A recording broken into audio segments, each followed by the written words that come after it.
एक नोटिफिकेशन जारी किया जिसके तहत उन्होंने कहा कि जी हमने इनको ये इख्तियार दे दिए। अब हमें ये नहीं समझ आ रही कि जब एक शख्स को अरेस्ट किया गया उस वक्त एक कानून ही मौजूद नहीं है, इख्तियारात ही मौजूद नहीं है। उससे पहले उन्होंने एक प्री ट्रायल जजमेंट इस हवाले से देना शुरू कर दी थी।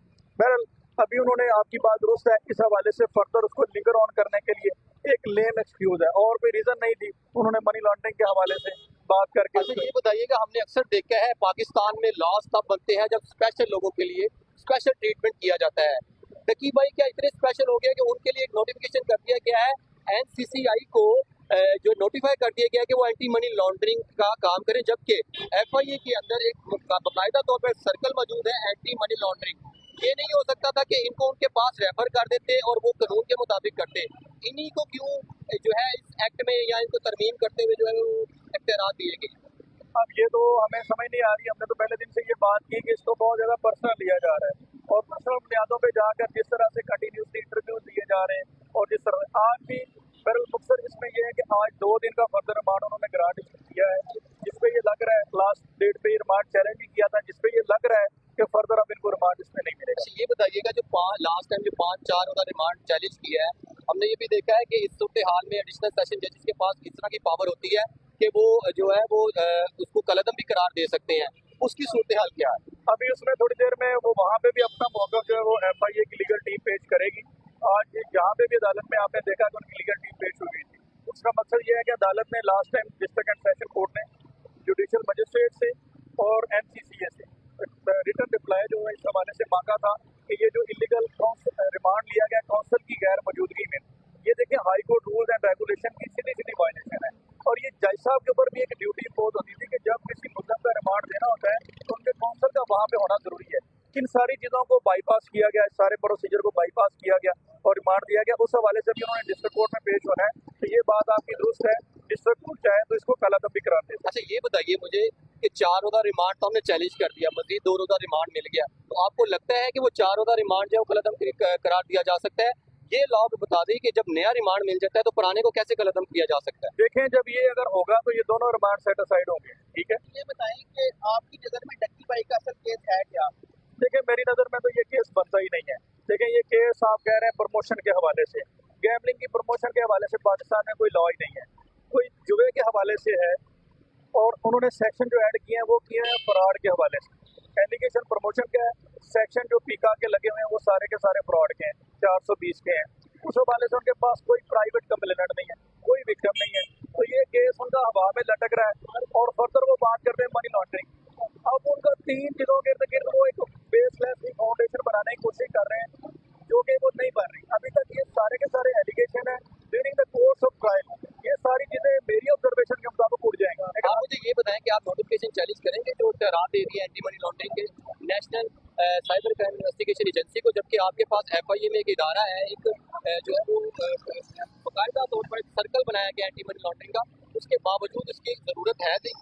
आप मुझे बता कि नोटिफिकेशन चैलेंज करना चाहिए? मेरी ऑब्जर्वेशन के मुताबिक ये नोटिफिकेशन चैलेंज नहीं होगा। इस चीज को चैलेंज किया जा सकता है कि जब ये अरेस्ट किया गया, जब ये प्रमोशन की गई, उस वक्त इस तरह का कोई कानून मौजूद नहीं था। देखिए डिजिटल मार्केटिंग एक्ट के हवाले से की जा रही है, तो फिर उस हवाले से तो जो है वो एनसीसी एक्शन कर सकती है। आप कह रहे हैं कि जुए को नहीं कर रहे, वो इस टाइम ये कह रहे हैं कि जो प्रमोशन की गई है गैर कानूनी, उस हवाले से प्रमोशन के हवाले से कोई एक सेक्शन बता दें जो prevention of electronic crime act में मौजूद हो, कोई भी नहीं है। ठीक है, और सेक्शन सारे के सारे फ्रॉड के लगाए गए हैं। फ्रॉड के एसेंशियल पूरे नहीं होते। फ्रॉड होता है आपने किसी को धोखाधड़ी की, लोग खुद आपको जाके सब्सक्राइब करते हैं, ऐसा तो कोई मामला नहीं। और प्राइवेट कोई कंप्लेनेंट नहीं है, किसके साथ फ्रॉड हुआ है। भाई ये बताएं कि क्या लगता है आपको डक्की भाई की रिहाई कब तक मुमकिन होगी? देखें ये तो अब इन्वेस्टिगेशन का प्रोसेस है, ये जुडिशियल होने के बाद अब जिस तरह से रिकवरी और ये मामला रुख अख्तियार कर गया, ये थोड़ा लंबा लग रहा है। और इसमें अच्छा ये बताइए कि जो सेक्शन लगाए गए हैं इसकी सजा कितनी है? इनकी जो पीका एक्ट में 4 सेक्शन लगाए गए उनकी मैक्सिमम 3 इयर्स तक है और वो सारे के सारे अवेलेबल है। उसमें सेक्शन 13, सेक्शन 14, सेक्शन 25, 26 इस तरह के। और जो पीपीसी में से लगवाए गए हैं वो है 420, 217 में भी, उसमें उसकी 7 ईयर है। पीपीसी में 420 की 7 ईयर, टोटल 10 साल। आप समझते हैं कि अलग अलग नहीं कंसिडर होता, मैक्सिमम इसमें जो पनिशमेंट है वो 7 ईयर। 7 ईयर। ये बताएं कि ये आप समझते हैं ये केस यहाँ से कंफर्म हो के ये केस हाई कोर्ट तक जाएगा?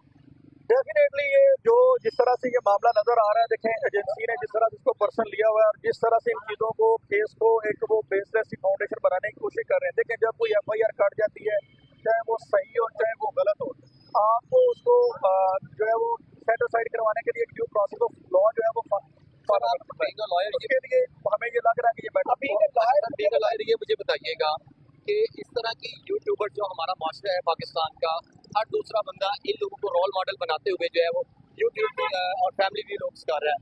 आपको क्या लगता है, क्या इस तरह के जो कैरेक्टर्स हैं उनको निशाने इबरत नहीं होना चाहिए?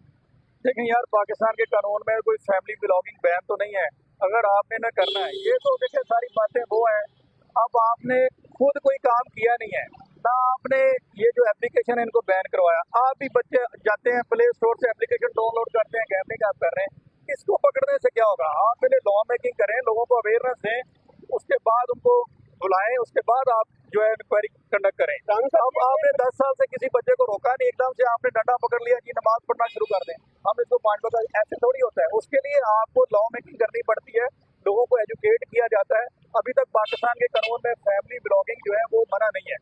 या तो इसके ऊपर कोई यूट्यूबर बनना कोई बुरी बात है, या कोई इसमें मुझे बताएं कि कोई कानून ऐसा है या किसी उलमा इकराम ने ये फतवा दिया है इस हवाले से, कुछ फेडरल शरीयत कोर्ट ने को फतवा दिया है कि यार फैमिली को ब्लॉगिंग जो है वो बैन है। जहाँ पे काम कर रहे हैं वो करें। इन एप्लीकेशन को अगर वतन अजीज को साफ करना है, हम कहते हैं कि नहीं होना चाहिए, तो आप जाके इस हवाले से लॉ मेकिंग करवाएं और इन एप्लीकेशन को परमानेंटली बैन करवाएं, ताकि आपको इसको डाउनलोड ही ना कर सकें। लेकिन जब यहाँ पे अभी डक्की तो अरेस्ट है, आप देखें, और कुछ लोग भी अरेस्ट हो रहे हैं, लेकिन क्या हो रहे हैं जरा उनका जरा बता दीजिए। हिस्टोलॉजी को कल तलब किया गया है, इकरा कमल जो है। इसके अलावा एक छोटा सा बच्चा है मुदस्सर, जिसके 3000 फॉलोवर हैं, उसको भी तलब कर लिया गया यूट्यूब पे।